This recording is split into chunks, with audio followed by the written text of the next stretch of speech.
So yesterday was April the 1st, which is April Fool's Day to many, a day where you play pranks on people, a day where you might get pranked, or a day where company marketing teams get super creative. But April the 1st, 2021 is a day that you would have wished it was all just one big, sick joke.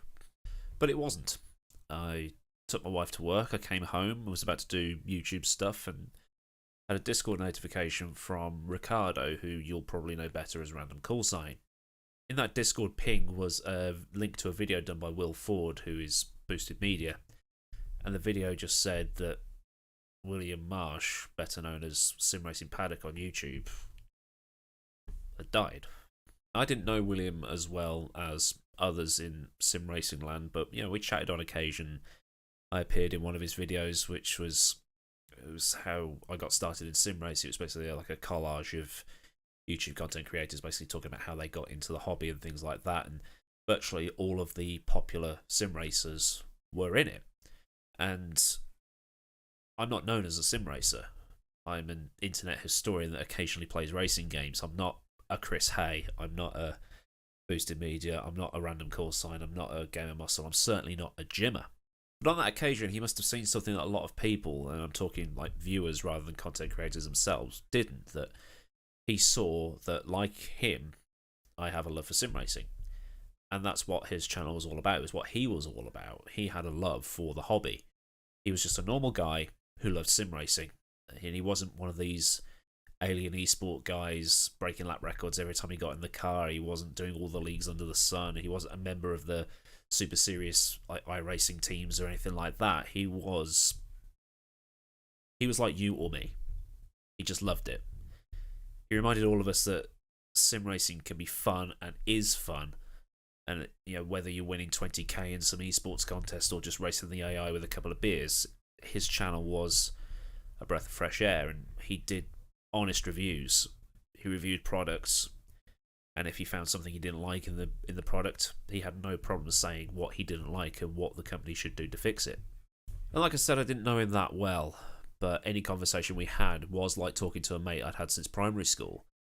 I think the last interaction we had on Instagram was to do with sports teams. Something as trivial as a sport. And William's a San Jose Sharks fan.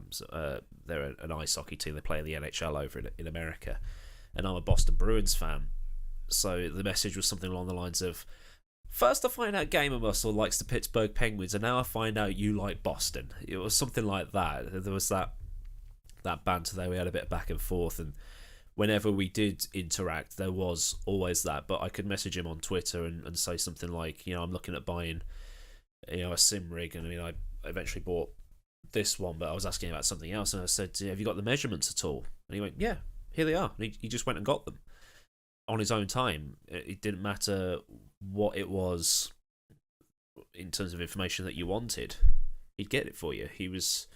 I know he was a Christian and things like that, but he was give with no thought of reward or whatever. It wasn't about the views for him. It wasn't about making money off the ad revenue. It wasn't about being popular. It was just, I like this thing, and I'm sharing that love of that thing with you. If you like what I do, fine. If you don't, no hard feelings. And I had a lot of respect for him, because every so often on his social media, he'd talk about what he was feeling up here. And there aren't many blokes that do that. I've had my issues.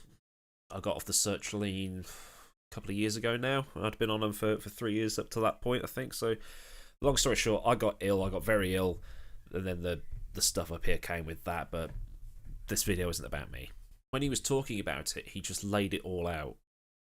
Talked about the stuff that had happened in his childhood. He talked about this, that, the other. And he'd also dropped a ton of weight. And he was very, very proud of the fact that he'd managed to drop all this weight. And now I'm thinking, maybe I should have done something at the same time, because I'm getting a bit pudgy. I look like a cue ball and things like that. And he always had this silver lining, that light at the end of the tunnel, this hope that everything will be okay, it'll be fine, and all that stuff. And it's like, well, I'm feeling terrible, but it will get better, and I'll find my place in the universe. And he'd also got very thick skin, and if you're going to post stuff on the internet, you need very thick skin, especially when you're giving opinions.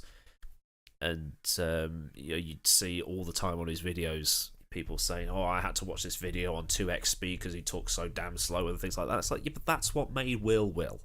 That was his thing. That's what made him so unique in all of this. And admittedly, I did watch his videos on 2x speed, but again, that was him. That was his quirk. And then his channel, his socials, everything like that went quiet, and everybody assumed the same thing.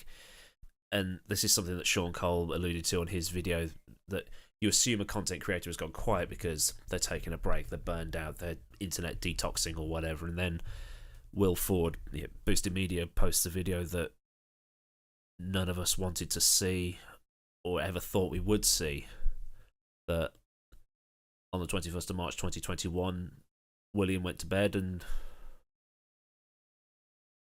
he didn't wake up. And actually, thinking about it, this is, aside from family, like my nan, my granddad, whoever, this is actually the first time in my life that somebody I know has died. Like somebody that I knew. Not knew of, but knew. So it's a bit mad processing all this information. And his family said that his death wasn't by his own hands, and obviously, like I've said, William had those mental health problems, so the news that he didn't die of his own hand should have offered some comfort, that his untimely death wasn't because he decided to leave the planet. But it doesn't make it any easier at all. I mean, he was 27. And today is the 2nd of April. William would have been 28 today. And this morning, Facebook sent me a notification saying, send him some good thoughts. Like it's taunting, but it's a computer, it doesn't know any better. If only we could have sent him some good thoughts before, or anybody some good thoughts. So if not for William, for yourself, really. Send your mates that you haven't seen for a while a message asking them how they're doing.